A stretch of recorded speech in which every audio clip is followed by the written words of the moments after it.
Hello doctor நிகழ்ச்சியில் இன்னைக்கு நம்மளோட பேசுகிறதுக்காக உடல் தானம் குறித்து நமக்கு விளக்குகிறதுக்காக உடற்கூறியல் துறை உதவி பேராசிரியர் டாக்டர் எஸ் ராஜலட்சுமி அவர்கள் நம்மளோட இருக்காங்க. வணக்கம் டாக்டர், எப்படி இருக்கீங்க? கண்டிப்பாக நல்லா இருக்கேன்.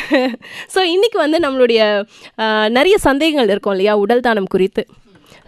இன்றைக்கி நம்மளுடைய நிறைய சந்தேகங்கள் இருக்கும் இல்லையா உடல் தானம் குறித்து, அதை பற்றி பேசுகிறதுக்காக டாக்டர் வந்திருக்காங்க. வணக்கம் டாக்டர். வணக்கம் மேம். ஸோ இன்றைக்கி உடல் தானம் குறித்து நம்ம நிறைய விஷயங்கள் பேச போகிறோம். அதுக்கு முன்னாடி நேயர்கள் நம்ம கூட உரையாடலாம், அவங்களுடைய கேள்விகளுக்கு நமக்கு பதில் சொல்லலாம்.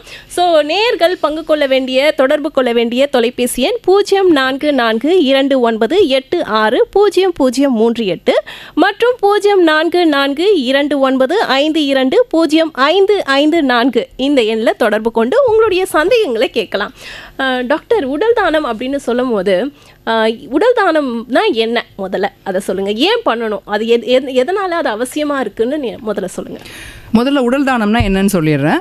நான் உயிரோடு வாழ்ந்துட்டு இருக்கும்போதே என்னுடைய உடலை நான் இறந்த பிறகு ஒரு மருத்துவக் கல்லூரி மருத்துவமனைக்கு அவங்களுடைய படிப்புக்காகவோ இல்லைன்னா ஆராய்ச்சிக்காகவோ மனம் முன்வந்து நானாக வாலண்டியராக கொடுக்குற அந்த செயலுக்கு பேர் தான் உடல் தானம்னு சொல்கிறேன். It's a voluntary act.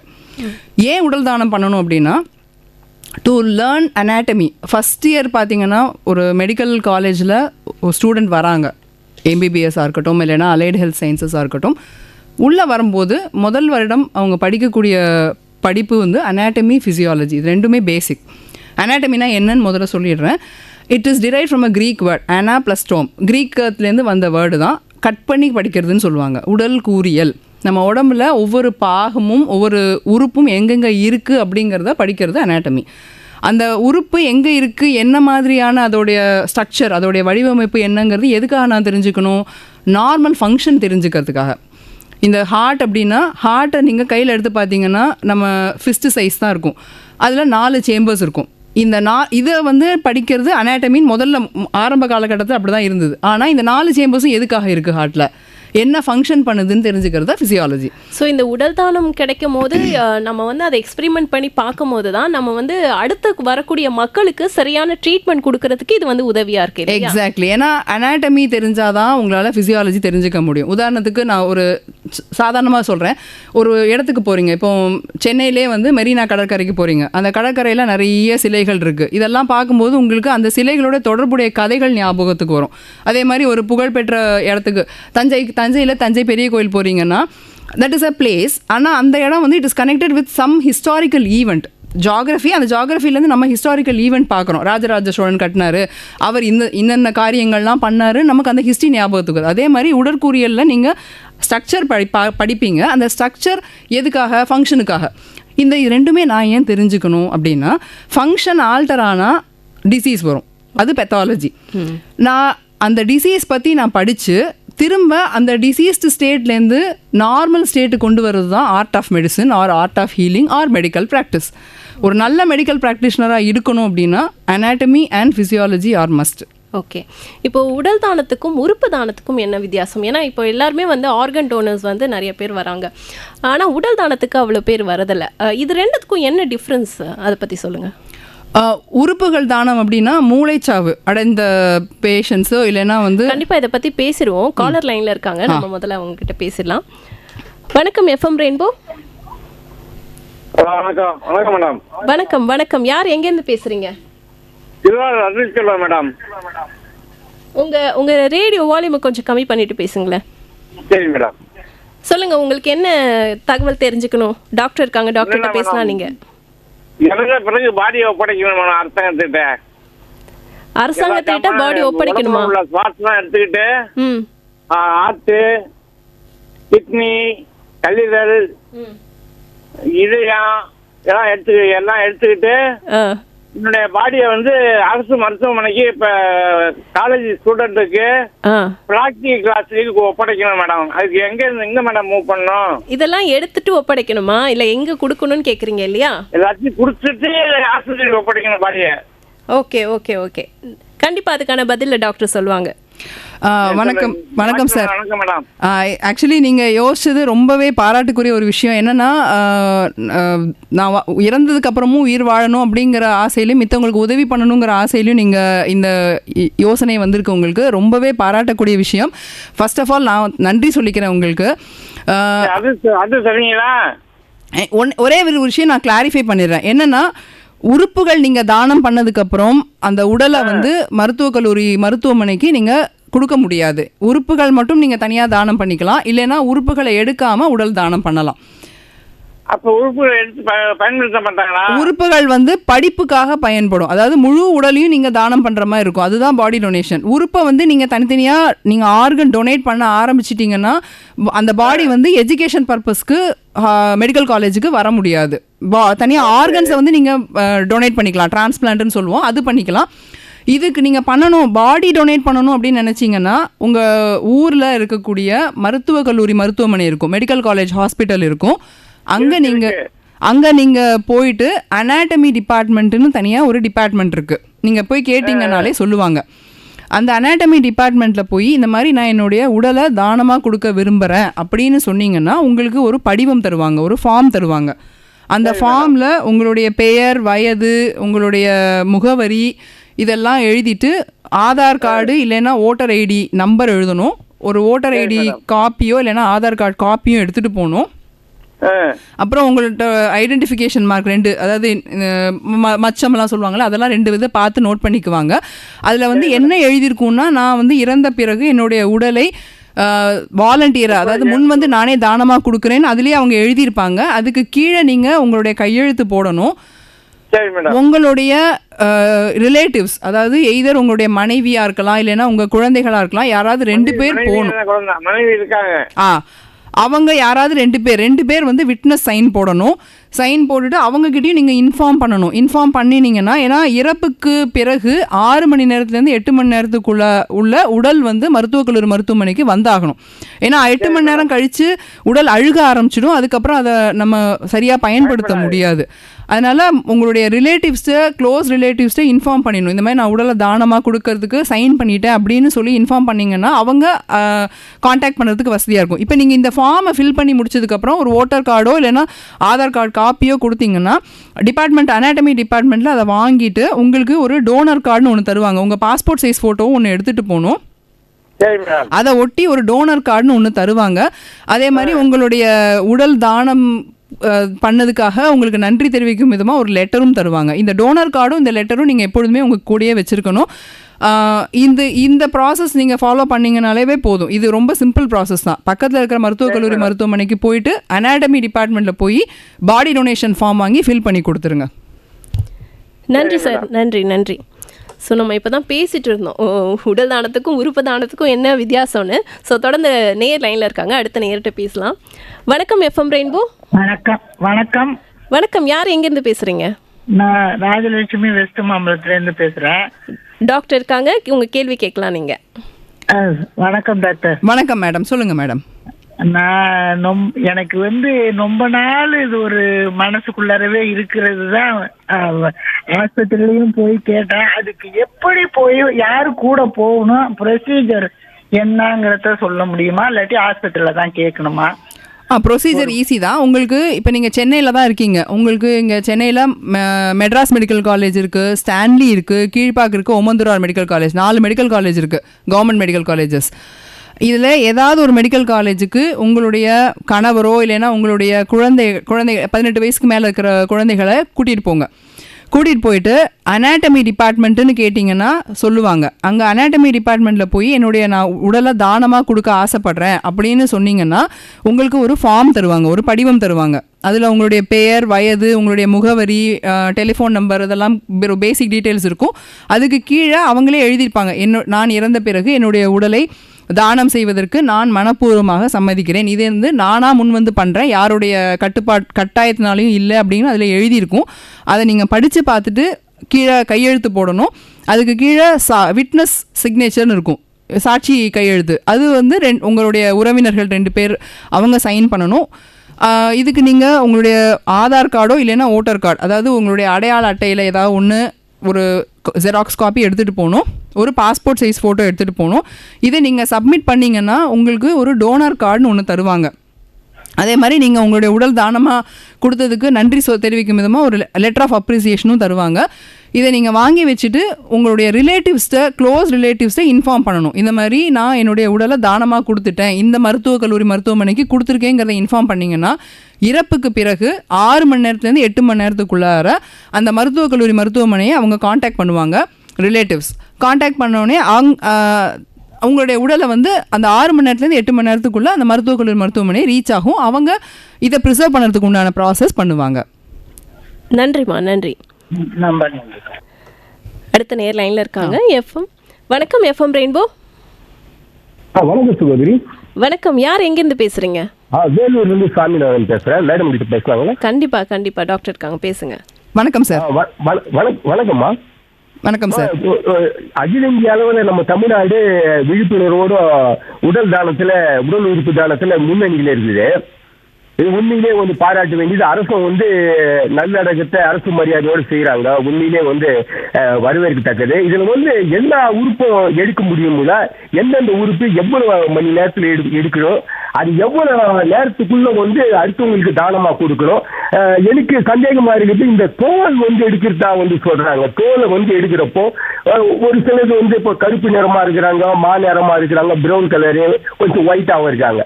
இப்ப எப்படி அவங்களுக்கு மேட்சிங் ஆகும்? அது பிளட் குரூப்புக்கு ஏற்ற மாதிரி தான் அது கொடுக்கணுமா தானத்தை? இதெல்லாம் கொஞ்சம் விரிவாக தெளிவாக சொல்லுவோமா? நான் வாங்க கேட்கிறேன். நன்றி. நன்றி சார்.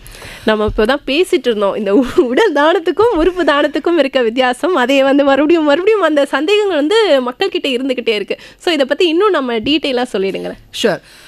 உறுப்புகள் தானம்னு பார்த்தீங்கன்னா உறுப்புகள் தசைகள் ரெண்டாக பிரிச்சுக்கலாம். உறுப்புகளில் ஹார்ட், இதயம் தானமாக கொடுக்கலாம். லங்ஸ், நுரையீரல், லிவர், கல்லீரல், பேங்க்ரியாஸ், கணையம், இன்டெஸ்டைன், குடல், இதெல்லாமே தானமாக கொடுக்கலாம். திசுக்கள், டிஷ்யூஸுங்கிறதுல இப்போ சார் கேட்ட மாதிரி ஸ்கின் டொனேட் பண்ணலாம், போன் டொனேட் பண்ணலாம். இந்த டிஷ்யூவில் அதுவும் சார் கேட்டது ஸ்கின் கன்சர்ன்டாக கேட்டாங்க. ஸ்கின் எதுக்காக டொனேட் பண்ணுறாங்கன்னா, நம்ம இந்தியாவிலே பார்த்திங்கன்னா நிறைய பேர் பேர்ன்ஸ், தீக்காயங்கள்னால பாதிக்கப்படுறவங்க நிறைய பேர் இருக்காங்க. இந்த தீக்காயத்தில் முக்கியமானது என்னென்னா, அந்த தோல் இல்லாதது இருக்கிறதுனால நீரிழப்பு ஏற்பட்டு அதனால் இறந்து போகிறவங்க நிறைய பேர். இப்போ இந்த தோலை நம்ம தானமாக கொடுக்கறது மூலமாக அந்த இறப்புகளை நம்மளால் தடுக்க முடியும். அதுக்காக இந்த தோல் தானம் ரொம்பவே உதவியாக இருக்குது. இதெல்லாமே உறுப்புகள் தானம் மற்றும் திசுக்கள் தானம். இது பண்ணுறதுக்கு மூளைச்சாவு அடைந்த நபர்கிட்டேருந்து எடுப்பாங்க. அதே மாதிரி இந்த போன்ஸ் எல்லாம் எடுக்கிறதுக்கு நீங்கள் மூளைச்சாவுங்கிறது இல்லை, நார்மல் டெத் ஆனதுக்கப்புறம் கூட எடுத்துக்கலாம். 6 to 8 hours எல்லாமே அந்த 6 மணி நேரத்துலேருந்து 8 மணி நேரத்துக்குள்ளே எடுக்கணும். ஏன் எதுக்கு சொல்கிறோம் அப்படின்னா, அதுக்கப்புறம் பாடி அழுக ஆரம்பிச்சிடும், டீகாம்போஸ் ஆக ஆரம்பிச்சிடும். அப்போ பிரயோஜனம் கிடையாது. அதே மாதிரி எல்லாருக்குமே அது பாப்புலராக தெரிஞ்சது கண் தானம். கண்ணில் மொத்த கண்ணையும் எடுக்க மாட்டாங்க, நம்ம கார்னியாங்கிற பாகத்தை மட்டும்தான் எடுப்பாங்க. இந்த தானத்தில் கார்னியாவில் மட்டும் உங்களுக்கு blood supply and lymphatic drainage பிரச்சனை இல்லாததுனால யாருக்குனாலும் கொடுக்கலாம். மித்ததுக்கு மேட்சிங் பண்ணிட்டு தான் கொடுப்பாங்க. ஹிஸ்டோ கம்பேட்டபிலிட்டி டெஸ்ட் எல்லாம் இருக்குது. ஏன்னா நம்ம தானம் கொடுத்துட்றோம், நல்ல ரொம்ப ரொம்ப நோபல் காஸ். ஆனால் அதை பெற்றுக்கொள்பவருடைய உடம்பு அதை ஏற்றுக்கணும். அதுக்காக பிளட் டெஸ்ட் எல்லாம் பண்ணிவிட்டு அவங்க உடம்பை ஏற்றுக்குது அப்படின்னா உறுப்புகளை டிரான்ஸ்பிளான்ட் பண்ணுவாங்க. அதுக்கு நிறைய கவர்மெண்ட் ஃபார்மாலிட்டிஸ் இருக்குது. ஏன்னா டிரான்ஸ்பிளான்ட் ரெஜிஸ்ட்ரி இருக்குது, அதுபடி தான் தானமாகும். ஸோ நீங்கள் இப்போ நம்ம சொன்னோம் இல்லையா உறுப்பு தானம், இப்போ இவங்க என்ன கன்ஃபியூஷன் ஆகிக்கிறாங்கன்னா, உறுப்பு தானம் பண்ணிவிட்டு உடல் தானம் பண்ணலாமா, இது ரெண்டும் வேறையா, இது ரெண்டும் ஒன்றா அப்படின்றது தான் இவங்களுக்கு கன்ஃபியூஷன். இப்போ நம்ம திரும்ப ஒரே விஷயம் தான் சொல்கிறோம், உறுப்பு தானம் வேறு, உடல் தானம் வேறு. ஸோ அதை மக்கள் புரிஞ்சுக்கணும். உறுப்பு தானம் நீங்கள் ஒருத்தங்க இறந்ததுக்கப்புறம் உங்கள் குடும்பத்தினர் யார் வேணாலும் கூட நம்ம உறுப்பு தானம் செய்யலாம். ஆனால் உடல் தானம் செய்கிறதுக்கு சம்மந்தப்பட்டவங்களுடைய பெர்மிஷன் இருக்கணும் இல்லையா? இல்லை, உடல் உறுப்புகள் தானத்துக்கும் நீங்கள் ப்ரையராக ரெஜிஸ்டர் பண்ணிக்கலாம். பாடி ஆர்கன் டோனருக்குமே தனியாக. ஏன்னா நிறைய கண் மருத்துவமனைகளில் போய் நீங்கள் நான் டொனேட் பண்ணணும்னு நினச்சிங்கன்னா அதுக்கு ஃபார்ம் இருக்குது. Just again voluntary act of donation சொல்லி அந்த ஃபார்ம் இருக்குது, ஃபில் பண்ணி கொடுத்தேன்னா எனக்கு டோனர் கார்டு கொடுத்துருவாங்க. அதே மாதிரி ஆர்கன் டொனேஷனுக்குமே இதே மாதிரி தான். நான் பக்கத்தில் இருக்கிற மருத்துவக் கல்லூரி மருத்துவமனைக்கு போய் காண்டாக்ட் பண்ணேன்னா they will give me a donor card. It's a voluntary act. இல்லை நான் பண்ணலை அப்படின்னா என்னுடைய ரிலேட்டிவ்ஸ் பண்ணுறாங்க, நான் பிரெயின் டெத் ஆனதுக்கப்புறம் என் ரிலேட்டிவ்ஸ் பண்ணுறாங்கன்னா தட் இஸ் ஆல்சோ அக்செப்டட். உடல் தானத்துலேயும் அதே மாதிரி தான். நான் உயிரோடு இருக்கும்போதும் போய் வாலண்டரி டொனேஷன் பண்ணுறேன்னு சொல்லி ஃபார்ம் ஃபில் பண்ணி கொடுக்கலாம். நான் பண்ணலை, நான் விட்டுட்டேன். ஆனால் என்னுடைய ரிலேட்டிவ்ஸ் ஆசைப்பட்றாங்கன்னா they can also donate. Okay, அடுத்த நேர் லைனில் இருக்காங்க, பேசிடுவோம். வணக்கம் எஃப்எம் ரெயின்போ. வணக்கம், யார் எங்கேருந்து பேசுகிறீங்க? குமார் பேசுறேன் மேடம். ஓகே, டாக்டர் இருக்காங்க, உங்க கேள்விகளை கேட்கலாம். வணக்கம் டாக்டர். வணக்கம் சார். நல்ல அருமையான டாபிக் டாக்டர். அதான் வந்து பாத்தீங்களா, இப்போ நான் வந்து உடல் தானம் பண்றேன்னு வச்சுங்களேன். இப்போ வந்து என்னன்னா எனக்கு வந்து சுகர் இருக்கு, இல்ல வேற ஏதாச்சும் நோய் இருக்கு அப்படின்னா எழுதிப்பாங்களா? கண்டிப்பாக சார். என்னன்னா இது வந்து முக்கியமா இந்த கொஞ்சம் தெளிவாக கொஞ்சம் சொல்லுங்க. நான் ரேடியோலாம் வாங்கி கேட்டுக்கிறேன் மேடம். நன்றி நன்றி நன்றி சார். எனக்கு இப்போ வந்து ரொம்ப சந்தோஷமாக இருக்குது. ஏன்னா மக்கள்கிட்ட வந்து விழிப்புணர்வு அதிகமாகிட்டே வருது. மக்கள் வந்து உடல் தானம் பண்ணுறதுக்கு முன் வர்றாங்கங்கிறத கேட்கும்போது ரொம்ப சந்தோஷமாக இருக்குது. ஆமாம், இவ்வளோ காலேஜ் வரதே வந்து நமக்கு அவ்வளோ மகிழ்ச்சியாக இருக்குது இல்லையா? ஆமாம், people are getting awareness and for the Nobel cos. என்னென்னா பாடி டொனேஷனுக்கு அப்பர் ஏஜ் லிமிட்டுன்னு பார்த்தீங்கன்னா எதுவுமே கிடையாது. நீங்கள் வாலண்டியராக டொனேட் பண்ணுறீங்கன்னா உங்களுக்கு 18 வயசு ஆகிருக்கணும். அது ஒன்று தான் கட் ஆஃப். அதுக்கப்புறம் ஆண் பால் பெண் பால் யாருனாலும் கொடுக்கலாம், அதுவும் பிரச்சனை கிடையாது. வியாதின்னு பார்த்தீங்கன்னா சுகர் இருந்தால் கொடுக்கலாம், பிபி இருந்தால் கொடுக்கலாம். ஆனால் எந்தெந்த வியாதி இருந்தால் நாங்கள் பாடி அக்செப்ட் பண்ண மாட்டோம் டிபார்ட்மெண்ட்டில் அப்படின்னா, ஹெச்ஐவி இருக்கிற பேஷண்ட்ஸ்லேருந்து பாடி அக்செப்ட் பண்ண மாட்டோம், எய்ட்ஸ் இருக்கிற பேஷண்ட்லேருந்து அக்செப்ட் பண்ண மாட்டோம், இன்ஃபெக்டிவ் ஹெப்படைட்டிஸ் பியோ ஹெப்படைட்டிஸ் சியோ இருக்குது, அக்செப்ட் பண்ண மாட்டோம். COVID-19 வந்த அந்த டைமில் வந்து COVID-19 பாசிட்டிவ் பேஷண்ட்லேருந்து பாடி அக்செப்ட் பண்ண மாட்டோம். ஆக்டிவ் டியூபர்குலோசிஸ் காச நோய் ஆக்டிவாக இருக்குது, அக்செப்ட் பண்ண மாட்டோம். டெட்டானஸ் வியாதியில் அக்செப்ட் பண்ண மாட்டோம். செப்சிஸில் அக்செப்ட் பண்ண மாட்டோம். கேஸ் கேங்க்ரீன் இந்த மாதிரி கண்டிஷனில் அக்செப்ட் பண்ண மாட்டோம். ஏன் அப்படின்னா இந்த பாடியை நீங்கள் அதுக்கப்புறம் பதப்படுத்த போகிறீங்க. அதை வந்து மருத்துவர்களும் சரி, மருத்துவக் கல்லூரி மாணவர்களும் சரி பயன்படுத்த போகிறாங்க. ஸோ இந்த வியாதிகள் இந்த பர்சன்ட்டேருந்து இறந்து போனவர்கிட்டேருந்து மித்தவங்களுக்கு பரவ வாய்ப்பு இருக்கிறதுனால இந்த மாதிரி வியாதிகள் இருந்தால் அக்செப்ட் பண்ண மாட்டோம். மற்றபடி சுகர் இருந்தால் தாராளமாக எடுத்துப்போம். ப்ரெஷருக்கு ஒன்றும் பிரச்சனை இல்லை. Even hip transplant hip replace பண்ண பேஷண்ட்டு, பேஸ் மேக்கர் வச்சுருக்காங்க, எல்லாருமே டொனேட் பண்ணலாம். இது பிரச்சனை. சர்ஜரிஸ்லாம் பண்ணியிருந்தா பிரச்சனை இல்லை. இந்த தொற்று நோய்கள் மாதிரி இருக்கிற விஷயங்கள் இருக்க பாடிகள்ஸ் மட்டும் நம்ம வந்து அக்செப்ட் பண்ணிக்க முடியாது, பண்ண மாட்டோம். ஓகே, அடுத்த நேர் லைனில் இருக்காங்க. வணக்கம் எஃப்எம் ரெயின்போ. வணக்கம் மேடம். வணக்கம், யார் எங்கேருந்து பேசுறீங்க? நான் வீரராகவன் மாதவத்திலிருந்து பேசுறேன் மேடம். டாக்டர் இருக்காங்க, உங்க கேள்வி கேட்கலாம். எனக்கு ஒரு சந்தேகம் மேடம். வணக்கம் சார், சொல்லுங்க சார். இப்போ சமீப காலமா உடல் தானம் வந்து ஒரு மக்களிடையே தெரிஞ்சுக்கிறாங்க. உறுப்பு தானம்ன்றது காலங்காலமா நடந்துன்னு இருக்கு. எனக்கு என்னன்னா இந்த உடல் தானத்தால மருத்துவர் துறைக்கு நன்மையா, மக்களுக்காக நன்மையா, எந்த விதத்துல மக்களுக்கு நன்மையா இருக்கு? கண்டிப்பா இதுதான் நம்மளுடைய முதல் கேள்வியாகவும் கேட்டிருந்தோம்னு நினைக்கிறேன். மறுபடியும் இருந்தாலும் டாக்டர் சொல்லுவாங்க. Sure sir. என்னென்னா இப்போ உடல் தானம் பண்ணும்போது என்னுடைய தானம் பண்ண உடலை மருத்துவக் கல்லூரியில் என்ன பண்ணுவாங்கன்னா கெமிக்கல்ஸ் வேதிப்பொருட்கள் வச்சு அதாவது அதை வந்து பண்படுத்திடுவாங்க, அதை ப்ரிசர்வ் பண்ணுவாங்கன்னு சொல்லுவாங்க. இந்த உடல் வந்து மருத்துவக் கல்லூரி மாணவர்கள் படிக்கிறதுக்கு எஜுகேஷனுக்காகவும் ரிசர்ச் ஆராய்ச்சிக்கும் யூஸ் பண்ணுறாங்க. இது படிக்கிறதுனால என்ன ஆகும்னா இந்தந்த உறுப்பு இந்தந்த இடத்துல இருக்குது அப்படிங்கிறது முதல்ல பேசிக் நாலேஜ் கிடைக்கும். அண்ட் அந்த anatomy is correlated with physiology. உங்களுடைய ஸ்ட்ரக்சரை வந்து நீங்கள் ஃபங்க்ஷனோட கோரிலேட் பண்ணுவீங்க. இதுதான் நார்மல் ஸ்ட்ரக்சர்னு ஒருத்தங்களுக்கு தெரியுதுன்னா அப்நார்மாலிட்டியை பிக் பண்ணுறது ஈஸியாக இருக்கும். நான் இன்னொன்று சொல்ல விரும்புகிறேன், ஏன்னா நான் பர்சனலாக பார்த்ததுனால சொல்கிறேன். நான் டிசைட் பண்ணும்போது, அதாவது பாடியை வந்து நம்ம படிக்கும்போது நம்மளுடைய கையில், அதுவும் ஜிம் போகிறவங்களுக்கு நிறையவே தெரியும், கையில் வந்து நம்ம ஷோல்டர் ஜாயிண்ட்லேருந்து எல்போ ஜாயிண்ட் நடுவில் இருக்கிற ரீஜனுக்கு பேர் ஆம்னு சொல்லுவோம். இங்கே பைசெப்ஸ்னு இருக்கும், பைசெப்ஸ் பிரேக்கேன்னு சொல்லுவோம், பின்னாடி ட்ரைசெப்ஸ்ன்னு இருக்கும். ஏன் அதுக்கு பைசெப்ஸ்ன்னு பேர் வந்ததுன்னா அதுக்கு மேலே 2 தலை மாதிரி இருக்கும், கீழே வந்து ஒரு பாகத்தை இன்சர்ட் ஆகும். மேலே 2 heads ஆஃப் ஆரிஜின் சொல்லுவோம், 1 head ஆஃப் இன்சர்ஷன் சொல்லுவோம். இது நார்மலாக 2 ஹெட் இருக்கும். ஒரு 100 பேரில் 85 பேர்லேருந்து 90 பேர் வரைக்கும் 2 ஹெட் இருக்கும். This is normal. If I know that okay well and good, நான் டிசைட் பண்ணுறேன், இந்த பாடி டொனேஷன் மூலமாக எனக்கு ஒரு பாடி கிடைக்குது, அதை நான் டிசைட் பண்ணும்போது there can be additional head. 3ஆவதாக ஒரு ஹெட் இருக்குது, நான் பார்த்துருக்கேன், நேர்லேயே பார்த்துருக்கேன். 3ஆவதாக ஒரு ஹெட் இருக்கும். இது நான் டிசைட் பண்ணும்போது தான் எனக்கு தெரியும். புக்கில் இருக்குது, நான் இல்லைன்னு சொல்ல மாட்டேன். ஆனால் நான் ஒருத்தர் ஒரு விஷயம் எனக்கு சொல்லி கொடுக்குறாங்கன்னா நான் ஞாபகம் வச்சுருப்பேன் கொஞ்ச நாளைக்கு. அதே இது நான் கண்ணால் பார்க்குறேன்னா இன்னும் வருடங்களுக்கு ஞாபகம் வச்சுருப்பேன். இது நான் கையால் பண்ணி பார்க்குறேன்னா என்னோட இறப்பு வரைக்கும் அது என் கூடயே ஞாபகம் இருக்கும். இப்போ நான் டிசெக்ட் பண்ணுறேன், எனக்கு பாடி இருந்தால் தான் நான் டிசெக்ட் பண்ண முடியும். அந்த டிசெக்ட் பண்ணும்போது நான் இந்த மாதிரி ஒரு அடிஷ்னல் ஹெட்டை பார்க்குறேன்னா இட் இஸ் நார்மல்ங்கிறது முதல்ல என் மனசில் பதியும். அந்த நார்மல்ங்கிறது பதிஞ்சதுன்னா சப்போஸ் அந்த ஒரு பேஷண்ட் வராங்க கையில் ஒரு வீக்கத்தோடு வராங்க, தென் அந்த வீக்கத்தை நான் அப்நார்மாலிட்டின்னு சொல்லலாம். இந்த மாதிரி ஒரு இது பேர் வேரியேஷன் சொல்லுவோம். இந்த வேரியேஷனுங்கிறது எப்போ எனக்கு தெரியும், நான் டிசெக்ட் பண்ணியிருந்தாதான் ஓகே இது வேரியேஷன் இருக்குங்கிறது தெரியும். நான் டிசைட் பண்ணாமலே வெறும் புக்கிஷ் நாலேஜ் மட்டும் இருந்ததுன்னா வேரியேஷனுங்கிறது ஞாபகம் இருக்கும், லாஸ்ட் கார்னரில் தான் ஞாபகம் இருக்கும். நான் வேரியேஷனுங்கிறத பிக் பண்ணிட்டேன்னா பேஷண்ட்டுக்கு நான் ரீஅஷ்யூர் பண்ணலாம். பேஷண்ட் ட்ரீட்மெண்ட் வந்து வில் பிகம் ஈஸியர். அன்னெசரியாக பேஷண்ட்டை நான் வந்து தேவையில்லாத ஒரு சர்ஜரிக்கு உடன்படுத்த வேண்டாம்.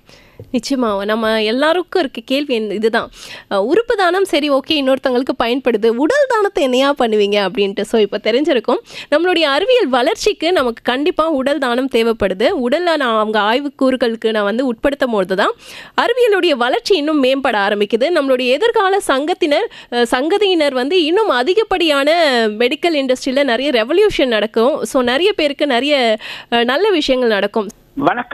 வணக்கம், யார் எங்கேருந்து பேசுறீங்க? தூத்துக்குடி மாவட்டம் சிவகலையில் இருந்து கே தாமஸ் பேசுறேம்மா. சொல்லுங்க தாமஸ், டாக்டர் இருக்காங்க, உங்களுடைய கேள்விகளை கேட்கலாம். வணக்கம் டாக்டர். வணக்கம் சார். மேடம், நிலையத்திற்கு மேல நன்றி, நல்ல ப்ரோக்ராம் வச்சிருக்கிறாங்க, ரொம்ப சந்தோஷம். அதாவது நான் இப்ப என்ன கேட்கறேன்னா, அந்த ஒரு ஐயா கேட்ட மாதிரி ஸ்கின், அதாவது தோல் டொனேட் பண்றாங்கல்ல, அது வந்து உடல் தானத்தோட சேர்ந்ததா உறுப்பு தானத்தோட சேர்ந்ததா? அது உறுப்பு தானத்தோடு சேர்ந்தது. சரி, அதுல வந்து வெவ்வேறு கலர் ஸ்கின்ல உள்ளவங்களுக்கு எல்லாம் அது ஓரளவு அப்ளிகபிள் ஆகுமா? ஒன்லி பிளட் குரூப் அவங்களுடைய மற்றபடி மேஜர் டிசீஸ் இல்லாம ஓரளவு சேர்த்துடலாம், அப்படிதானே? இதெல்லாம் பார்த்துட்டு தான் வந்து டொனேட் பண்ணுவாங்க. அதாவது ரொம்பவும் வந்து டிஃப்ரென்ஸ் இருக்காம ஈஸ்தட்டிக்கா ஓரளவுக்கு மேட்ச் ஆகிற மாதிரி எல்லாமே பார்த்துட்டு தான் டொனேட் அந்த ரெசிபியண்ட்டுக்கு டிரான்ஸ்பிளான்ட் பண்ணுவாங்க. உடல் தானம் பண்ணும்போது எந்த விதமான ஹார்ட் ஃபங்க்ஷனோ எதுவுமே இருக்காது. அப்படின்னா அதை வச்சு அவங்க அனாட்டமி பிசியாலஜில அவங்க கத்துக்கிட்டதுக்கு அது பிரயோஜனமா தான் இருக்குது, அப்படிதானே? உறுப்பு தானமா சார்? இல்ல மேடம், உடல் தானத்துல தானே நீங்க இந்த அனாட்டமிக்கெல்லாம் கத்துக்கிறதுக்காக. உடல் தானத்துல அனாட்டமி இதே இயங்காதுல்ல மேடம், அதை வச்சு எப்படி கத்துக்கிட முடியும் அவங்க? இது வந்து என்னன்னா, நான் வந்து பேசிக்கான ஒரு ஸ்ட்ரக்சர் பார்க்குறேன். இப்போ நம்ம வீடு கட்டுறதுக்கு முன்னாடி ஒரு பிளான் போட்டுக்குவோம். அந்த பிளானில் வந்து கிச்சன் இங்கே இருக்குது, அதுக்கப்புறம் என்னுடைய பெட்ரூம் இங்கே இருக்குது, என்னுடைய ஹால் இங்கே இருக்குது, லிவிங் ரூம் இங்கே இருக்குது, அந்த மாதிரி நம்ம ஒரு பிளான் போடுறோம். அந்த பிளான் படி அது பக்காவாக வந்ததுக்கப்புறம் அந்த ஏரியாவில் நம்ம வேலை பார்க்க ஆரம்பிக்கிறோம். அதே மாதிரி தான் இங்கே வந்து பேசிக் பிளான் கற்றுக்கிறதுக்கு தான் இந்த பாடி டொனேஷன் நமக்கு ஹெல்ப் பண்ணுது. அந்த பேசிக் பிளான் இல்லாமல் நம்மளால் வேலை பார்க்க முடியாது இல்லையா? இப்போ கிச்சன் இங்கே இருக்கணும் அப்படின்னு ஒரு பிளான் இல்லாமல் நான் எங்க போய் சமைப்பேன்? சிறப்பு மேடம், ரொம்ப சிறப்பா இருக்கு, நல்லா இருக்கு. நானுமே அனாட்டமி பிசியாலஜி படித்தது போல உணர்வா இருக்கு. நன்றி நன்றி நன்றி நன்றி. ஸோ எல்லாருக்கும் அதே கேள்வி தான் இருக்குது பாருங்க, உடலை வச்சு என்ன பண்ணுவாங்க அப்படின்ட்டு. இப்போ நீங்கள் சொன்னீங்க, நம்ம வந்து ஒரு விஷயத்த ஒரு டைரெக்டாக உயிருள்ள ஒரு பேஷண்ட்டுக்கிட்ட நம்ம ஒரு சர்ஜரி பண்ணணும்னா அது வந்து அதுக்கு முன்னாடி நம்ம பல தடவை நம்ம வந்து அதை பயன்படுத்தி பார்த்துருந்தா தான் ஒரு உயிருள்ள நபருக்கு எந்த பாதிப்பும் வராமல் இந்த மாதிரியான சர்ஜிக்கல் விஷயம்லாம் நடக்கணும்னா, அப்போது இந்த பாடிஸில் எவ்வளோ நாள் நீங்கள் வந்து பதப்படுத்தி வச்சுருப்பீங்க? எவ்வளோ நாள் இந்த ஆய்வுக்கூறுகள்லாம் நடக்கும்? இப்போது வந்து இறந்ததுக்கப்புறம் 6 மணி நேரத்துலேருந்து 8 மணி நேரத்துக்குள்ளே அனாட்டமி டிபார்ட்மெண்ட்டுக்கு வரணும். எதுக்காக சொல்கிறேன்னா, 8 மணி நேரத்துக்கு அப்புறம் வந்து உடல் அழுக ஆரம்பிச்சிடும். அப்போது நம்ம பதப்படுத்துறதோ இல்லைனா கிருமிகள் தாக்கம் இன்ஃபெக்ஷன் வந்து வரதுக்கு சான்சஸ் இருக்குது. அதனால் 8 மணி நேரத்துக்குள்ளே வரணும். அப்படி 8 மணி நேரத்துக்கு அனாட்டமி டிபார்ட்மெண்ட்டுங்கிறது பொதுவாக முக்கால்வாசி 8:30 மணிலேருந்து 3:30 மணி வரைக்கும் காலேஜஸ் இருக்குது, இல்லைனா 9 மணிலேருந்து 4:30 மணி வரைக்கும் காலேஜஸ் இருக்குது. சனிக்கிழமைனா 1 மணி வரைக்கும் அந்த மாதிரி தான் இருக்கும். அந்த டைமுக்குள்ளே பாடி வந்து டிபார்ட்மெண்ட்டுக்கு வந்துடுச்சுன்னா ப்ரிசர்வ் பண்ணுவாங்க. அந்த ப்ரிசர்வேஷன் ப்ராசஸ்க்கு பேர் எம்பாமிங்னு பேர், கெமிக்கல்ஸ் யூஸ் பண்ணி. இல்லை அந்த டைமை தாண்டுது அப்படின்னா நீங்கள் எமர்ஜென்சி நம்ம மெடிக்கல் காலேஜ் ஹாஸ்பிட்டல்லே பார்த்தீங்கன்னா கேஷுவாலிட்டி டிபார்ட்மெண்ட்னு ஒன்று இருக்கும். அங்கே போய் இந்த மாதிரி பாடி டொனேட் பண்ணியிருக்காங்க, கார்டு இருக்குது, இல்லைனா we are willing to donate the பாடின்னு சொன்னீங்கன்னா மெடிக்கல் சூப்பரண்டென்ட்னு சொல்லுவாங்க. அவங்கள காண்டாக்ட் பண்ணி அவரோட பெர்மிஷனோட இந்த டெட் பாடி மார்ச்சுவரியில் ப்ரிசர்வ் ஆகும், டீப் ஃப்ரீசர் பாக்ஸில் ப்ரிசர்வ் ஆகும். நெக்ஸ்ட் ஒர்க்கிங் டேயில் அனாட்டமி டிபார்ட்மெண்ட்டுக்கு ஹேண்ட் ஓவர் பண்ணுவாங்க. அனாட்டமி டிபார்ட்மெண்ட்டில் எம்பாமிங் பண்ணி அதை ப்ரிசர்வ் பண்ணுவாங்க. ப்ரிசர்வ் பண்ணதுக்கப்புறமா பாடி வந்து டீகம்போஸ் ஆகாது. இந்த பாடியை அகெயின் ஒரு பெரிய கண்டெய்னர் பாக்ஸில் ப்ரிசர்வேட்டிவ் ஃப்ளூயிடில் போட்டு வச்சுருவாங்க. யூஷுவலாக 5 months to 8 months ப்ரிசர்வ் பண்ணி 5 மாதத்துலேருந்து 8 மாதம் வரைக்கும் அதை வெயிட் பண்ணுவாங்க. ஏன்னா அந்த ஃப்ளூயிட் போய் எல்லா டிஷ்யூவில் ஆக்ட் ஆகி அந்த டீகம்போசிஷன் ப்ராசஸை ப்ரிவென்ட் பண்ணும், பாடி ஃபிக்ஸ் ஆகிறதுக்கு டைம் கொடுக்குறதுன்னு சொல்லுவோம். 8 மாதத்துக்கு அப்புறம் மாணவர்கள் படிக்கிறதுக்காக கொடுக்கலாம். இல்லை எனக்கு வந்து சில எம்பாமிங் ப்ராசஸ்லாம் எப்படின்னா பாடி வந்து ஃப்ளெக்சிபிலிட்டி அப்படியே மெயின்டைன் பண்ணுற மாதிரி நிறைய எம்பாமிங் ப்ராசஸ்லேயே நிறைய இருக்குது. கிளாசிக்கல் எம்பாமிங் ஒரிஜினலாக பண்ணுறது வந்து படிப்புக்காக உள்ளது, கொஞ்சம் பாடி வந்து ரிஜிடாக இருக்கும். இப்போ உள்ள எம்பாமிங் ப்ராசஸில் லிவிங் ஹியூமன் பீயிங்கில் என்ன டெக்ஸ்சர் இருக்கோ, என்ன ஃப்ளெக்சிபிலிட்டி இருக்கோ, அதே இது கொண்டு வர மாதிரி இருக்குது. அந்த மாதிரி ப்ரிசர்வ் பண்ணுறாங்க அப்படின்னா சர்ஜன்ஸ் ஆர் நியூரோ சர்ஜன்ஸ் படிப்பாங்க இல்லையா, சூப்பர் ஸ்பெஷாலிட்டி படிக்கிறவங்களுக்கெல்லாம் இந்த பாடியை எடுத்து கொடுப்பாங்க. ஸோ தட் அந்த சர்ஜிக்கல் டெக்னிக்ஸ் அண்ட் சர்ஜிக்கல் ஸ்கில்ஸை இந்த பாடியில் ப்ராக்டிஸ் பண்ணலாம். அது வந்து வித்தின் 5 months to 8 months எடுத்து கொடுப்பாங்க. நீடை பொறுத்து நீங்கள் 8 மாதத்துக்கு முன்னாடியும் எடுக்கலாம், இல்லை எங்கள் மெடிக்கல் காலேஜில் வந்து நிறைய பாடிஸ் இருக்குது அப்படின்னா 8 மாதம் கழிச்சும் எடுக்கலாம். Up to 5 to 6 years preserve பண்ணலாம் பாடிஸை. நேர் லைனில் இருக்காங்க, நம்ம நேர்கிட்ட பேசுகிறோம். வணக்கம் எஃப்எம் ரெயின்போ. வணக்கம் எஃப்எம் ரெயின்போ. ஹலோ வணக்கம் மேடம். வணக்கம், யார் எங்கேருந்து பேசுறீங்க? நான் வேலூர் மாவட்டம் கட்பாடி பகுதியிலேருந்து சந்திரசேகர் பேசுறேன் மேடம். டாக்டர் இருக்காங்க, நீங்க டாக்டர்கிட்ட உங்க கேள்விகளை கேட்கலாம். கண்டிப்பா டாக்டர், எனக்கு என்ன கேள்வி அப்படின்னு பாத்தீங்கன்னா, இந்த மாதிரியான உடலை பதப்படுத்துறாங்க அப்படின்னு சொன்னீங்க இல்லையா, எம்பார்மிங் அப்படிங்கிற ஒரு ப்ரொசீஜர், அது எவ்வளவு நாள் வரைக்கும் அந்த பாடி அப்படிங்கறது தாங்கும்? அது என்னுடைய முதல் கேள்வி. ரெண்டாவது, அந்த பாடிய வந்து எக்ஸாமின் பண்ணறதுக்காக அந்த கட் பண்ணுறது, அந்த சர்ஜிக்கல் பார்ட்ஸ் எல்லாம் எடுத்து வெளியில காமிக்கிறது, அந்த மாதிரியான விஷயங்களுக்கு இந்த டிபார்ட்மெண்ட்ல இருக்கா வாய்ப்புகள்? அது எப்படி பண்ணுவாங்க, அதை பத்தியும் கொஞ்சம் சொல்லுங்க மேம். ஷூர். இப்போ நீங்கள் எம்பாம் பண்ணிட்டீங்க அப்படின்னா பாடியை வந்து you can preserve up to 5 to 6 years. 5 வருஷத்துலேருந்து 6 வருஷம் வரைக்கும் அந்த ஃப்ளூயிட்லேயே பத்திரமா இருந்ததுன்னா 5 வருஷத்துலேருந்து 6 வருஷம் வரைக்கும் ப்ரிசர்வ் ஆகும் பாடி. முதல் கேள்விக்கு உண்டான பதில். ரெண்டாவது, இந்த எம்பாம் பண்ண பாடிஸை ஸ்டூடெண்ட்ஸுக்கு தான் நம்ம டிசெக்ஷனுக்கு, ஏன்னா அவங்க தான் படிக்க போகிறாங்க, என்ன பண்ணுவாங்கன்னா ஒரு குரூப் ஆஃப் ஸ்டூடெண்ட்ஸுக்கு ஒரு ப்ரிசர்வ்டு பாடி, இதுக்கு பேர் நாங்கள் கெடாவர்னு சொல்லுவோம். கெடாவர் வந்து எடுத்து வச்சுருவாங்க டேபிளில். ஸ்டூடெண்ட்ஸ் டிசெக்ஷன் ஹாலில் வந்து டிசெக்ஷன் ஆரம்பிக்கிறதுக்கு முன்னாடி கெடாவரிக் ஓத்துன்னு ஒன்று எடுப்போம். எல்லாருமே சொல்லணும் என்னென்னா, cadaver is considered as our first teacher in medical school. Cadaver தான் எங்களுடைய முதல் ஆசிரியர். அப்போ நம்மளுடைய பாரம்பரியத்தில் பார்த்திங்கன்னா மாதா பிதா குரு தெய்வம்னு சொல்கிறோம். மாதா பிதாக்கு அடுத்து குருவை நம்ம சொல்கிறோம். கெடாவரையும் அதே மரியாதையோடு நான் நடத்தணும், அதுக்கு நான் உறுதி கூறுறேன்னு சொன்னதுக்கப்புறம் தான் மாணவர்கள் கெடாவரில் கையை வைக்கலாம். கெடாவரில் வந்து என்ன பண்ணுவாங்கன்னா, ஒரு பக்கம் இது முக்காவாசி மருத்துவக் கல்லூரிகளில் நடக்கிறத நான் சொல்கிறேன், ரைட் சைடு இல்லைனா ஏதோ ஒரு சைடு, ரைட் சைடு வந்து ஆசிரியர் வந்து எப்படி டிசெக்ட் பண்ணணும் அப்படிங்கிறத செஞ்சு காட்டுவார் மாணவர்கள் முன்னாடி. அதாவது இந்த இடத்துல நீங்கள் வெட்டுங்க, அதுக்கப்புறம் தோலை இப்படி பிரிங்க, உள்ளே வந்து தோலுக்கு கீழே இந்த மாதிரி ஃபேஷியான்னு ஒரு டிஷ்யூ இருக்கும், அது இப்படி தான் இருக்கும், அதில் இந்தந்த நரம்புகள் இருக்குது, அதில் இந்தந்த ரத்த நாளம் இருக்குது, இதெல்லாம் பார்த்து வச்சுக்கோங்க, புத்தகத்தில் இருக்கிற மாதிரி இருக்கான்னு பாருங்கள், இல்லைனா சில சமயம் வேரியேஷன்ஸ்னு இருக்கும், அதாவது சின்ன சின்ன மாற்றங்கள் இருக்கும், தட் இஸ் அக்செப்டபிள், அதுவும் தெரிஞ்சுப்பாங்க. அப்புறம் அந்த ஃபேஷியாவுக்கு கீழே மசில் இருக்குது, அந்த மசில் வந்து எலும்போட எந்த இடத்துல ஜாயின் ஆகுது, இந்தந்த மசில்லாம் இருக்குது, இந்த மசிலோடைய பேர் இது, இந்த மசில் இந்தந்த வேலை பார்க்கும் அப்படிங்கிறதெல்லாம் சொல்லி கொடுப்பாங்க. ஒரு பக்கம் ஆசிரியர் வந்து செஞ்சு காட்டுவார், இன்னொரு பக்கம் வந்து மாணவர்கள் செய்யணும். மாணவர்கள் வந்து டேர்ன்ஸ் எடுத்துகிட்டு பண்ணுவாங்க. இன்றைக்கி வந்து இந்த ஸ்டூடெண்ட் பண்ணுறாங்க, நெக்ஸ்ட் டே இன்னொரு ஸ்டூடெண்ட் பண்ணணும், அதே மாதிரி டேர்ன்ஸ் எடுத்துகிட்டு பண்ணுவாங்க. அப்படின்னா தான் அவங்களுக்கு அந்த ஹேண்ட்ஸ் ஆன் எக்ஸ்பீரியன்ஸ் கிடைக்கும். அதுக்காக தான் பாடி டொனேஷனே நாங்கள் என்கரேஜ் பண்ணுறது. அந்த ஹேண்ட்ஸ் ஆன் எக்ஸ்பீரியன்ஸ் கிடைச்சாதான் பேஷண்ட்டை நான் எக்ஸாமின் பண்ணும்போதோ பேஷண்ட்டை ட்ரீட் பண்ணும்போதோ எனக்கு அது ரொம்ப சுலபமாக இருக்கும். ஓகே ஓகே, நன்றி. ரெண்டுத்துக்குமே டிஃபரன்ஸ் அப்படிங்கிறது இருக்கும், உயிர் உள்ள ஒரு பாடி, உயிரற்ற பாடி அப்படிங்கிறது. பட் அது ஒரு என்ன சொல்லுது, சைக்கலாஜிக்கலா அவங்களுக்கு ஒரு கான்ஃபிடன்ஸ் கொடுக்கறதுக்காக இது செய்யறாங்க இல்லையா? எக்ஸாக்ட்லி, டிஃபரன்ஸ் இருக்கு. அதாவது எம்பாமிங்னு சொன்னேன் இல்லையா, ப்ரிசர்வ் பண்ணுறது, அந்த ப்ரிசர்வ் பண்ணுற விதத்திலேயே, அதாவது மெடிக்கல் காலேஜுக்கு நம்ம ஸ்டடிக்காக வர பாடிஸை ப்ரிசர்வ் பண்ணுற விதம் வந்து என்ன ஆகும்னா, கொஞ்சம் பாடி வந்து ரிஜிட் ஆகும், கொஞ்சம் வந்து நம்ம என்னோட கையில் வந்து ஃப்ளெக்சிபிளாக இருக்கு இல்லையா, நான் மடக்கிறேன்ல, அந்த மாதிரிலாம் மடக்கிறதுக்கு கஷ்டமாக இருக்கும்.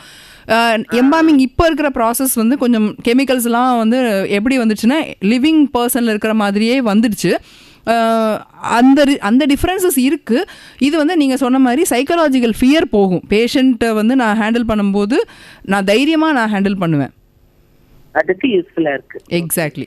நன்றி ரொம்ப நன்றி நன்றி டாக்டர். அப்படியே நேர்லயே வந்து தகவல் சொன்ன மாதிரி ரொம்ப இன்ட்ரெஸ்டிங்கா எக்ஸ்பிளைன் பண்ணிட்டு இருக்கீங்க. Thank you doctor. Thank you so much. நன்றி நன்றி. இப்போ நீங்கள் சொன்னீங்க இல்லையா, இப்போ 8 மாதம் வரைக்கும் ஒரு பாடியை வந்து ப்ரிசர்வேட்டிவ் பண்ணிட்டதுக்கு அப்புறம் தான் வந்து அவங்களுக்கு வந்து கொடுப்போம் நாங்கள் எக்ஸ்பெரிமெண்ட் பண்ணுறதுக்குன்ட்டு.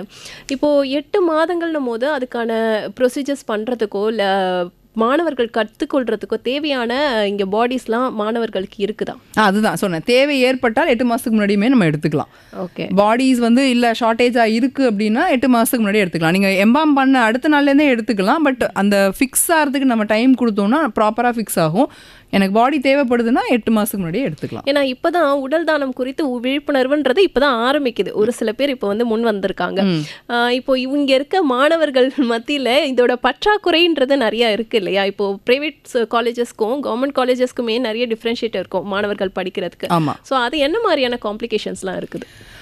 இப்போ டிசெக்ஷன் பண்ணுறாங்க அப்படின்னா அந்த ஹேண்ட்ஸ் ஆன் எக்ஸ்பீரியன்ஸ் கிடைக்கும். அப்போது அவங்க வந்து புத்தகத்தில் படிக்கிறத கண்ணு முன்னாடி பார்க்குறாங்க, கையால் அந்த ஆர்கனையோ இல்லைன்னா அந்த டிஷ்யூவையோ தொடராங்கங்கும்போது mind will easily absorb the content. ஈஸியாக நான் வந்து உட்காந்து ஒரு 10 மணி நேரம் படிக்க வேண்டிய விஷயத்தை அனாட்டமி, உண்மையை சொல்லணுன்னா anatomy is a interesting subject provided you dissect. நீங்கள் வந்து அந்த டிஷ்யூவை பார்த்தீங்க அப்படின்னா அது இன்ட்ரெஸ்டிங் சப்ஜெக்டாக இருக்கும். இல்லைன்னா அது வந்து பெரிய கடல். ஏன்னா நீங்கள் தலையிலேருந்து கால் வரைக்கும் என்னென்ன உறுப்பு இருக்குது, அதை என்ன ரத்தனாலம் சப்ளை பண்ணுது, அது என்ன நர்வ் சப்ளை பண்ணுது, அது என்ன வேலை பார்க்குதுன்னு தலையிலேருந்து கால் வரைக்கும் நீங்கள் எல்லாத்தையும் படிச்சாகணும். அது மட்டும் கிடையாது, அது வந்து மைக்ரோஸ்கோப்பில் அதை வச்சு பார்த்தா எப்படி இருக்கும், அந்தந்த செல்லோடைய வேரியேஷன்ஸ் என்ன, அது எல்லாமே படிக்கும்போது ரொம்ப கடலாக இருக்கும், ஓவர்வெல்மிங்காக இருக்கும். பசங்களுக்கு டிசெக்ட் பண்ணி பார்க்குறாங்க அப்படின்னா அனாட்டமி ஈஸி ஆகிடும். அந்த டிசெக்ஷனுக்கு தான் நம்ம பாடி டொனேஷனை என்கரேஜ் பண்ணுறோம். ஓகே, அடுத்த நேர் லைனில் இருக்காங்க.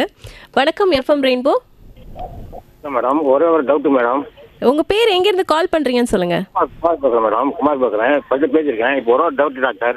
சொல்லுங்கள் டாக்டர் இருக்காங்க, பேசுங்க டாக்டர். இப்போ வந்து உறுப்புகள் வந்து இப்போ வந்து தானம் கொடுக்கணும்னு வச்சிங்களேன். இப்போ வந்து எங்கள் ரிலேட்டிவோ இல்லை தெரிஞ்சவங்களுக்கோ யாருக்காவது ஒருத்தருக்கு அதை வந்து ஒரு உறுப்பு இல்லாமல் அது இருந்தால் தான் உயிர் வாங்க அப்படின்றாங்க. அது வந்து நம்ம தானம் பண்ணும்போது இந்த உறுப்பு அவர் வச்சுக்க மற்றதெல்லாம் எடுத்துக்க அப்படின்னு இது பண்ணால் தெரியுங்களா? புரியல சார். இல்லை சார், அதாவது மேடம் இப்போ நான் வந்து உறுப்புகளை வந்து நான் தானம் கொடுக்கணும்னு வச்சிங்களா. ஓகே. இப்போ வந்து இப்போ தெரிஞ்சவங்களுக்கோ ஒருத்தருக்கு பார்வை இல்லை. ஆமா, இந்த பார்வை மட்டும் எடுத்துட்டு மிச்சம் இருக்கிற உறுப்புகள்லாம் நீங்க இது பண்ணீங்க அப்படின்னு இது பண்ணலாமா? உடல் தானத்தை பொறுத்த வரைக்கும் நீங்க கண்களை தானம் பண்ணதுக்கு அப்புறமும் உடல் தானம் பண்ணலாம். ஆனா மித்த உறுப்புகள் எடுத்தாச்சுன்னா உடல் தானம் வந்து அக்செப்ட் பண்ணிக்க மாட்டாங்க அனாட்டமி பர்பஸ்க்கு. அப்படிங்களா? அங்கேயே இது பண்ண மாட்டாங்களா? ஆமா, எடுத்துக்க மாட்டாங்க. கண்கள் மட்டும் அக்செப்டட். கார்னியா டொனேட் பண்ணியிருக்காங்கன்னா பாடியை வந்து காலேஜுக்கு நீங்க கொடுக்கலாம். மித்த ஆர்கன் டொனேட் பண்ணியிருந்தாங்கன்னா கொடுக்க முடியாது. அப்படிங்களா? சரி, நன்றி மேடம். அதுதான் டவுட் மேடம். நன்றி நன்றி நன்றி. வணக்கம் எஃப்எம் ரெயின்போ. வணக்கம். வணக்கம், யார் எங்க இருந்து பேசுறீங்க? நாகூர்ல இருந்து பாண்டியன் பேசுறேம்மா. டாக்டர் இருக்காங்க பாண்டியன், உங்க கேள்விகளை கேட்கலாம். வணக்கம் டாக்டர். வணக்கம் சார். வாழும் காலத்துல முதல்ல கண்கள், கிட்னி இது மட்டும் நமக்கு தெரியும் டோனர் பண்றோம்னு. வேற எந்தெந்த ஆர்கன்லாம் வந்து இப்போ டோனர் பண்ணலாம்? அது பண்றதுனால நமக்கு எதுவும் பிரச்சனைகள் வருமா? அது சம்பந்தமா கொஞ்சம் எனக்கு விவரமா சொல்லுங்க. கண்டிப்பா. நன்றி நன்றி. ஸோ நீங்கள் வாழற காலத்தில் கிட்னி டொனேட் பண்ணலாம், கண்கள் பண்ண முடியாது. கண்கள் பண்ணிங்கன்னா உங்களுக்கு பார்வை இதாகிடும். ஸோ வாழற காலத்தில் ஒரு கிட்னி டொனேட் பண்ணலாம். அதே மாதிரி லிவர்னு சொல்லக்கூடிய கல்லீரல், அதில் வந்து ஒரு போர்ஷன் டொனேட் பண்ணலாம் நீங்கள் வாழற காலத்தில். அதுக்கப்புறம் பிரெயின் டெத்து, மூளைச்சாவு அடைந்ததுக்கப்புறமா ஹார்ட், தென் லங்ஸ், அதாவது இருதயம், நுரையீரல் டொனேட் பண்ணலாம். கணையம்னு சொல்கிற பேங்க்ரியாஸ் டொனேட் பண்ணலாம். அதுதான் வந்து நமக்கு இன்சுலின்லாம் செக்ரேட் பண்ணுது. ஸோ அது டொனேட் பண்ணலாம். லிவர் அகெயின் டொனேட் பண்ணலாம். கிட்னிஸ் டொனேட் பண்ணலாம். அப்புறம் இன்டெஸ்டைன், குடல் டொனேட் பண்ணலாம். இதெல்லாம் வந்து ஆர்கன்ஸில் வரும். டிஷ்யூங்கிற திசுக்களில் தான் கண்கள் வரும். அது வந்து பிரெயின் டெத்லேயும் வரலாம், இறந்ததுக்கப்புறம் நார்மலாக இறந்ததுக்கப்புறம் வரலாம். தோல் டொனேட் பண்ணலாம், எலும்புகள் டொனேட் பண்ணலாம். இது எல்லாமே வந்து டொனேட் பண்ணக்கூடிய இது.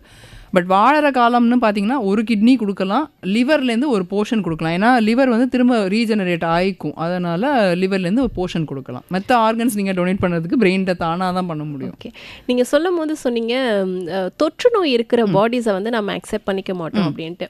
அதே போல் இப்போ விபத்துகளில் வரக்கூடிய பாடிஸை வந்து அக்செப்ட் பண்ணிப்போமா? விபத்துகள் இல்லை suicide, what ever it is, அந்த மாதிரி வரக்கூடிய பாடிஸை வந்து அக்செப்ட் பண்ணிக்கலாமா? இல்லை, சூசைட் பண்ணிக்கிறாங்க, இல்லைன்னா வந்து மரணம் வந்து மர்டர் மூலமாக மூலமாக, ஹோமிசைட்னு சொல்லுவோம், அது மூலமாக நடக்குது. தென் ரோட் டிராஃபிக் ஆக்சிடெண்ட்டில் இறந்து போகிறாங்க. இல்லைனா இறந்து போகும்போதுமே வந்து ரொம்ப அதிகமான அளவு ட்ராமா ஆகி அந்த ஹியூமன் பாடியே கொஞ்சம் உருக்குலைஞ்ச மாதிரி ஆயிடுச்சு. அப்புறம் இந்த மாதிரி கண்டிஷன்ஸ் எல்லாம் நம்ம மெடிக்கோ லீகல் கேசஸ்ன்னு சொல்லுவோம். இதெல்லாம் அக்செப்ட் பண்ணதில்லை. பாய்சன் கொடுத்துருக்காங்க அந்த மாதிரிலாம் அக்செப்ட் பண்ணதில்லை. ஓகே. இன்னொரு விஷயம் என்னென்னா, எல்லாருக்கும் இருக்க மத நம்பிக்கைகள் இருக்கும். எப்பொழுதுமே வந்து இறந்ததுக்கப்புறம் அவங்களுக்கு மரியாதை செஞ்சுட்டதுக்கப்புறம் தான் வந்து அதுக்கான கடைசி இறுதி சடங்கை நடத்துவாங்க. ஸோ இந்த பாடி டொனேஷன் வரும்போது இந்த ரிச்சுவல்ஸ்லாம் பண்ணலாமா, பண்ணக்கூடாதா? தாராளமாக பண்ணலாம். அது உங்களுடைய மத சடங்குகளை பண்ணதுக்கப்புறம் நீங்கள் பாடி கொடுக்கலாம். பட் இதை மட்டும் நீங்கள் பார்த்துக்கோங்க, ஒரு 6 மணி நேரத்துலேருந்து 8 மணி நேரத்துக்குள்ளே அந்த மத சடங்குகள் முடிகிற மாதிரி பார்த்துக்கோங்க. இல்லை அதையும் தாண்டி போகும் அப்படின்னா ஒரு டீப் ஃப்ரீசர் பாக்ஸில் பாடியை ப்ரிசர்வ் பண்ணி வச்சுட்டு, பாடியை வச்சுட்டு நீங்கள் பண்ணீங்க அப்படின்னா பாடி அழுகாமல் இருக்கும், டொனேட் பண்ணுறதுக்கும் வசதியாக இருக்கும். ஓகே. அடுத்த நேர் லைனில் இருக்காங்க. வணக்கம் எஃப்எம் ரெயின்போ. ஹலோ வணக்கம். யார் எங்கேருந்து பேசுகிறீங்க? நான் பட்டாபுரம்லேருந்து ராகவன். டாக்டர் இருக்காங்க, உங்கள் கேள்வி கேட்கலாம். வணக்கம் டாக்டர். வணக்கம் சார். பேச்சுலருங்கெல்லாம் பண்ண முடியுமா மேடம்?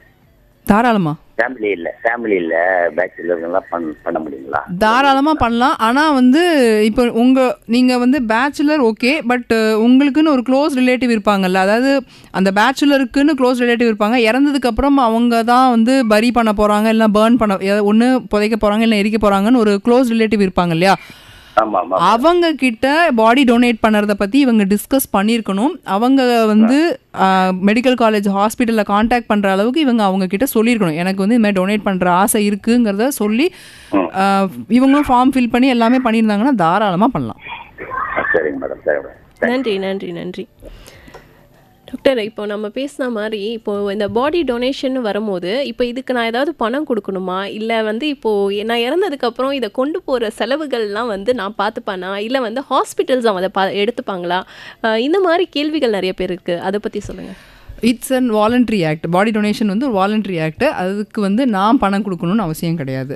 இது வந்து என்னுடைய உடலை நான் தானமாக பண்ணுறேங்கிறதுனால நான் பணம் கொடுக்கணும்னு அவசியம் கிடையாது. இன்னொன்று, எனக்கும் பணம் கிடைக்காது வாலண்ட்ரிங்கிறதுனால. அதே மாதிரி ஒருத்தர் இறந்து போயிட்டார் அப்படின்னா அவங்களுடைய ரிலேட்டிவ்ஸ் எந்த மெடிக்கல் காலேஜ் ஹாஸ்பிட்டலுக்கு இவங்க டொனேட் பண்ணியிருக்காங்களோ அதை காண்டாக்ட் பண்ணாங்கன்னா அவங்க வந்து ஆம்புலன்ஸோ இல்லைன்னா வந்து இந்த வேனோ மார்ச்சுவரி வேனோ அனுப்பி வைப்பாங்க. அதில் நம்ம டிரான்ஸ்போர்ட் பண்ணிக்கலாம். ஸோ இறந்து போனவருக்கோ அவங்க குடும்பத்துக்கோ இதனால் எந்த செலவும் வராது. ஓகே. அதே போல் நம்ம முன்னாடியே சொன்னோம், விபத்தோ இல்லை வந்து தற்கொலையோ பண்ணிக்கிட்டால் அந்த பாடிஸை வந்து அக்செப்ட் பண்ணிக்க மாட்டோம். ஒருவேளை அந்த நபர் வந்து நான் இறப்புக்கு அப்புறம் என்னுடைய பாடியை நான் டொனேட் பண்ணுறேன்னு எழுதி கொடுத்துருந்தா கூட அக்செப்ட் பண்ணிக்க மாட்டோம். ஏன், என்ன காரணம்? அதுதான் ரீசனா என்னன்னா, இப்போ வந்து எந்தெந்த பாடிலாம் அக்செப்ட் பண்ணுவாங்கன்னா 18 வயசுக்கு மேலே இருக்கிறவங்க. அதாவது இப்போ நான் டொனேட் பண்ணணும்னு ஆசைப்படுறேன்னா எனக்கு 18 வயசாக இருக்கணும். இல்லை நான் ஒரு சின்ன குழந்தையா இருக்கேன்னா என்னுடைய அப்பா அம்மா டொனேட் பண்ணலாம். ஸோ அந்த 18 years is the minimum cut off. That is for a person to voluntary donate. Maximum cut ஆஃப்னு எதுவும் கிடையாது. காஸ் ஆஃப் டெத் வந்து ஒன்று நேச்சுரல் டெத்தாக இருக்கணும், இல்லைன்னா ஹார்ட் அட்டாக் அந்த மாதிரி ஏதோ ஒரு வியாதினால இறந்துருக்கலாம். ஒரு ரெஜிஸ்டர்ட் மெடிக்கல் ப்ராக்டிஷனர் இந்த டெத் சர்டிஃபிகேட் ப்ரொவைட் பண்ணணும். அந்த டெத் சர்டிஃபிகேட் பேஸ் பண்ணி தான் அனாட்டமி டிபார்ட்மெண்ட்டில் பாடி எடுத்துப்பாங்க. நான் டொனேட் பண்ணிட்டேன், ஆனால் ஒரு விபத்தில் நான் இறந்து போனேன்னா கண்டிப்பாக அதை அக்செப்ட் பண்ண மாட்டாங்க. ஏன்னா மெடிக்கல் லீகல் கேசஸ் எதுவுமே வந்து பாடிஸ் அக்செப்ட் பண்ணுறதில்லை. ஸோ இதை வந்து மக்கள் கண்டிப்பாக தெரிஞ்சுக்கணும். நம்ம நல்லத விஷயமே நினச்சா கூட நம்ம வந்து ஏதோ ஒரு அவசரத்தில் தவறான முடிவு எதுவுமே எடுத்துடக்கூடாதுன்றது. நிகழ்ச்சியுடைய நிறைவு பகுதிக்கு வந்துட்டோம். இவ்வளோ நேரம் எங்கள் மக்களுக்கு ரொம்ப அழகாக விளக்கங்கள் கொடுத்ததுக்காக எஃப்எம் ரெயின்போ சார்பாக எங்களுடைய நன்றிகள். மிக்க நன்றி. எனக்கு வந்து ரொம்ப சந்தோஷமாக இருந்தது. என்னென்னா மக்கள்கிட்ட வந்து விழிப்புணர்வு நிறைய இருக்குது. அவங்க வந்து டொனேட் பண்ணணும், பாடி டொனேட் பண்ணணும், மெடிக்கல் எஜுகேஷனுக்காகவும் ரிசர்ச்சுக்காகவும் டொனேட் பண்ணணும் அப்படின்னு ஆசைப்படுறாங்கங்கிறத தெரிஞ்சுக்கும் போது மனசு ரொம்ப ஹாப்பியாக இருக்குது. Thank you for giving me this opportunity. நன்றி நன்றி.